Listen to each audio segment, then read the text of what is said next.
We're in the home stretch now. Hello everybody, Mike Welsch coming to you from what was a pretty chilly Santa Anita this morning. Temperature barely struggling into the low 50s when the track opened at 5 a.m. Coming to you with the daily Racing Farm Breeders' Cup workout report brought to you by Spendthrift Farm, the home of 2020 Classic winner, Authentic, one of only 6 3-year-olds to win a Triple Crown race and the Classic. Well, most of the major work for this year's Breeders' Cup was done over the weekend, but we still had some significant business to take care of here on Monday, namely stablemates Arabian Night and Speedboat Beach, putting the finishing touches on an impressive series of work leading up to their respective races. That activity all took place right after the second renovation break and began with Arabian Night, who worked officially 5/8 of a mile. He actually broke off at the 5/8 pole. He eased away from the 5/8 pole, really laid it down on the rail, started the work at the 4.5 furlong pole, and completed the work a 1/16 of a mile past the wire.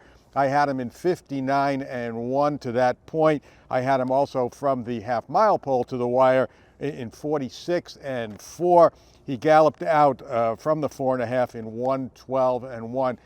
Any way you slice it, wherever you want to time him from, it was another very impressive move, and really like the punctuation mark on a very impressive series of works here over the past months that included an eye-catching 7 furlong work last Monday in which he galloped out a mile in 1:37-2. And from my perspective, Arabian Night couldn't be coming up to the Classic doing any better than he is at the present time. Speedboat Beach had a really stiff 6 furlong gate work here 8 days ago. He went a little easier this morning. He went a half mile from the half-mile pole, 47-4, and pretty much just in maintenance move. Did it easily, went 23-4 for the opening quarter, galloped out in 1:01-1, and was the rider was easing him up on the gallop out on the turn, didn't let him do too much more than that.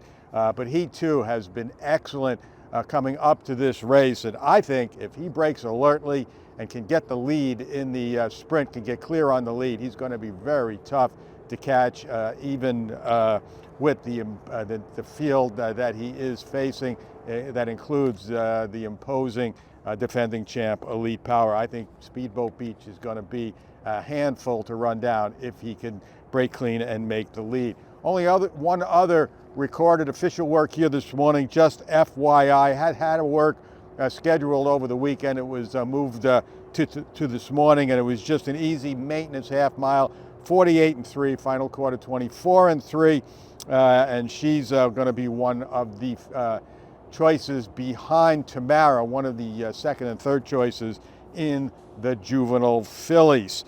Some other items we want to keep an eye on regarding the Classic. One of those is the fact that I did not see Arcangelo out on the track again this morning. That makes 2 days in a row Arcangelo has not been to the track to train.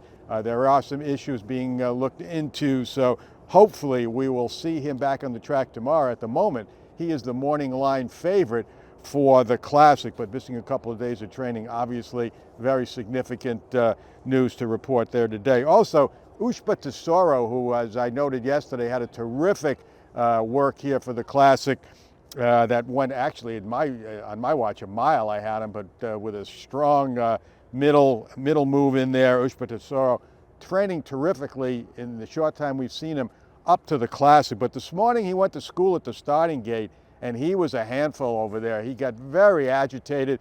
They got him into the gate with a rider aboard. Like I said, he got very agitated in the gate. They backed him out, took the rider off, and then tried to get him back in the gate without a rider, and he was having nothing of that. They finally did, I think, get him back in there, but you don't want a horse acting like that at the starting gate before or at the break of any race here, especially one as significant as the Classic. So I'm going to guess we're going to see Ushba Tesoro visiting the gate at least once, if not several times between now and Breeders' Cup weekend.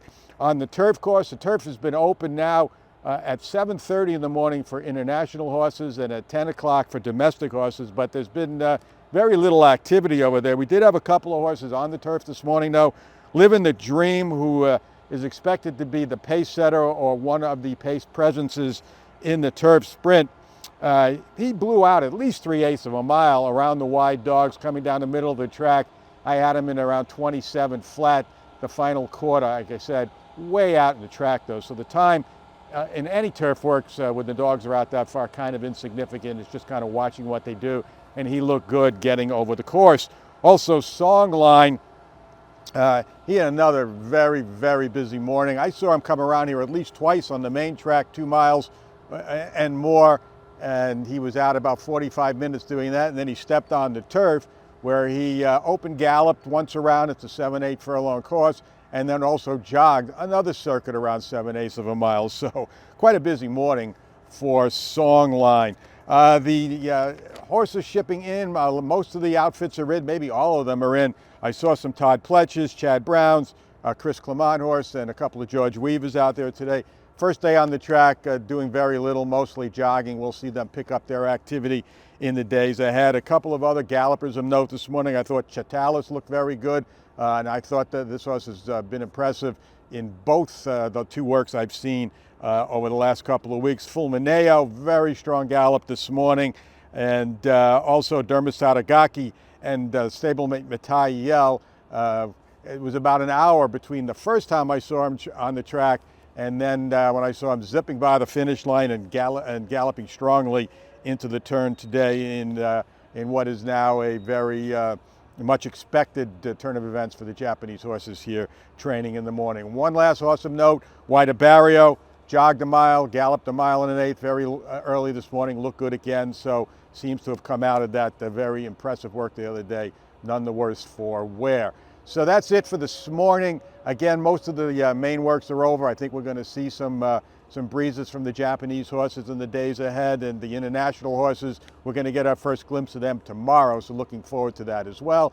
And looking forward to everything leading up to Breeders' Cup week as we continue with the Daily Racing Form workout report for the best coverage of this year's Breeders' Cup, both workout-wise and in any other manner. You just keep it right here at DRF.com.